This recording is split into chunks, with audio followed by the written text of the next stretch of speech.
നമസ്കാരം പ്രിയ സുഹൃത്തുക്കളെ. മലയാളികളെ ഒന്നടങ്കം ഞെട്ടിച്ചുകൊണ്ട് വീണ്ടും ഒരു ദുരന്തം നമ്മുടെ നാട്ടിൽ സംഭവിച്ചിരിക്കുകയാണ്. എല്ലാം വാർത്തകൾ കണ്ടിട്ടുണ്ടാവും. അതിൻ്റെ പുറകെ തന്നെ ആയിരിക്കും എല്ലാവരും രക്ഷാപ്രവർത്തനത്തിൽ ഏർപ്പെടുന്ന ആൾക്കാരുണ്ട്. നമ്മളതുപോലെ ദുരന്ത മുഖത്തേക്ക് സാധനങ്ങളുമായിട്ട് അവരെ ഹെൽപ്പ് ചെയ്യാനായിട്ട് നിൽക്കുന്ന ഒരുപാട് ആൾക്കാരൊക്കെ ആയിട്ട് നിങ്ങളങ്ങനെയൊക്കെ തിരക്കുകളിലൊക്കെ ആയിരിക്കും. അപ്പം ഇന്നലെ നടന്ന ഒരു ദുരന്തം. കാരണം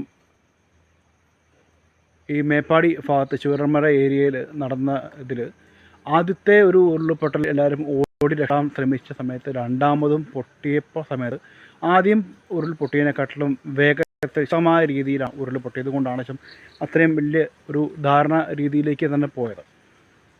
ഏകദേശം 160 മുകളിലേക്ക് മരണങ്ങൾ സംഭവിക്കുന്നു. ഇനിയും 10-200 ആൾക്കാരെ കണ്ടെത്താനുണ്ട് എന്ന് പറയുന്നു. ഇതിലൊക്കെ കൂടുതൽ നമ്മളെ വിഷമിപ്പിക്കുന്നത് വെച്ച് കഴിഞ്ഞാൽ തിരിച്ചറിയാൻ പറ്റാത്ത മൃഗങ്ങളുടെ അടുത്തേക്ക് ബന്ധുക്കൾ ഓടി വരുന്നതിൻ്റെ ആ ഒരു സംഭവം നമ്മൾ എത്രത്തോളം വേദനിപ്പിക്കുന്നുണ്ട്. 2018 പ്രളയത്തിലും ഒക്കെ മലയാളികൾ ഒന്നിച്ച് നിന്ന് ഈ തവണയും നമ്മളത് ആവർത്തിക്കുന്നു. എല്ലാവരും ഒന്നിച്ച് നിൽക്കുന്നു. പല രക്ഷാപ്രവർത്തനങ്ങളിൽ എല്ലാവരും ഏർപ്പെടുന്നു. അതുപോലെ പല സ്ഥലങ്ങളിലേക്കും കാരണം വെച്ചാൽ വയനാട്ടിൽ ഉരുൾപൊട്ടലാണെങ്കിൽ മറ്റൊരു സ്ഥലത്ത് വെള്ളം കയറിയിട്ടൊക്കെ പല ജില്ലകളിലൊക്കെ ബുദ്ധിമുട്ട് ഏർപ്പെടുന്ന സമയമാണ്. അപ്പം മലയാളികളെല്ലാവരും ഒന്നിച്ച് നിൽക്കുക, സപ്പോർട്ട് ചെയ്യുക. കാരണം കേരളത്തിന് ഫലത്തിനുള്ള സപ്പോർട്ട് വരുന്നുണ്ട്. അതിലുപരി മലയാളികളെല്ലാവരും ഒറ്റക്കെട്ടായിട്ട് നിൽക്കുക എന്നുള്ളതാണ്. ഇതിനകത്ത്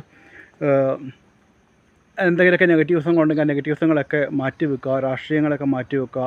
എന്നിട്ട് എല്ലാവരും ഒത്തൊരുമിച്ച് ഇതിൽ നിന്ന് നമ്മൾ രക്ഷപ്പെടണം എന്ന് വെച്ചാൽ മാത്രമല്ല, ഒരു ഏരിയ തന്നെ തുടച്ച് പോയിട്ടുണ്ടെങ്കിൽ ഇനി രക്ഷപ്പെട്ട ആൾക്കാർക്ക് ഇനി അടുത്ത ജീവിതം എന്ന് പറയുന്നതിനെ നമ്മൾ അവിടം വരെ എത്തിക്കുക എന്നുള്ളത് നമ്മുടെ എല്ലാവരുടെയും ബാധ്യതയാണ്. അപ്പം എല്ലാവരുടെയും ഭാഗത്തു നിന്നുള്ള സപ്പോർട്ടുകൾ പ്രതീക്ഷിക്കുന്നു. നമ്മുടെ ഭാഗത്തു നിന്ന് ചില രീതിയിലുള്ള ഇവിടുന്നൊക്കെ കുറച്ച് വാഹനങ്ങളൊക്കെ നമ്മൾ ഇവിടുന്ന് പോകുന്നുണ്ട് ഇന്ന് നാളെയൊക്കെ ആയിട്ട്. അപ്പോൾ അതിൻ്റെ കുറച്ച് തിരക്കുകളിലും കാര്യങ്ങളായിരുന്നു. അപ്പം നമ്മളെ കൊണ്ട് ചെയ്യാൻ പറ്റുന്നത് നമ്മൾ ചെയ്യുക, സപ്പോർട്ട് ചെയ്യുക, എപ്പോഴും അവർക്കൊപ്പം നിൽക്കുക, പ്രാർത്ഥിക്കുക.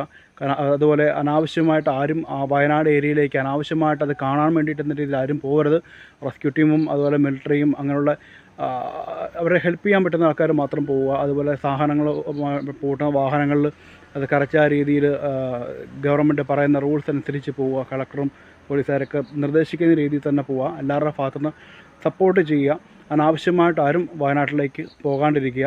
അപ്പം അവർക്ക് ഒരിക്കലും അനാവശ്യമായിട്ട് വാഹനങ്ങൾ കൊണ്ട് നിർത്തിയിട്ടിട്ട് അവരെ ബുദ്ധിമുട്ടുണ്ടാക്കരുത്. അപ്പം ഗതാഗതം കറക്റ്റായ രീതിയിൽ തന്നെ പോകണമെങ്കിൽ നമ്മളെല്ലാവരും സഹകരിക്കണം.